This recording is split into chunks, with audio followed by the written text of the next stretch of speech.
I want to start with some breaking news. Oregon Secretary of State Shemia Fagan has just announced that she's resigning effective next Monday. After that, we're told the Deputy Secretary will take on oversight of the agency until a new secretary is appointed by the governor. According to the state, the Oregon Elections Division and Oregon's 36 county elections officials are prepared to run the May 16th special district election. It also says the Elections Division will work with counties to complete the normal activities involved with administering local elections.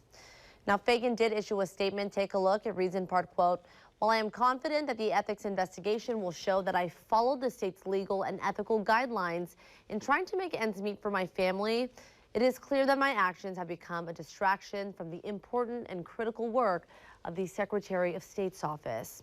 She goes on to say, protecting our state's democracy and ensuring faith in our elected leaders, these are the reasons I ran for this office. They are also the reasons I will be submitting my resignation. Fagan says she plans to focus on her children and family. Now, this all comes after her office did an audit of the cannabis industry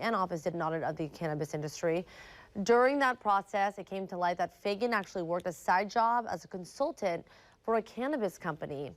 To make things even messier, the owner of that company was a donor to her 2020 campaign. While Fagan says she followed all ethics guidelines in taking the job, she acknowledges she broke the trust of Oregonians and has apologized. She has also stopped consulting for that cannabis company.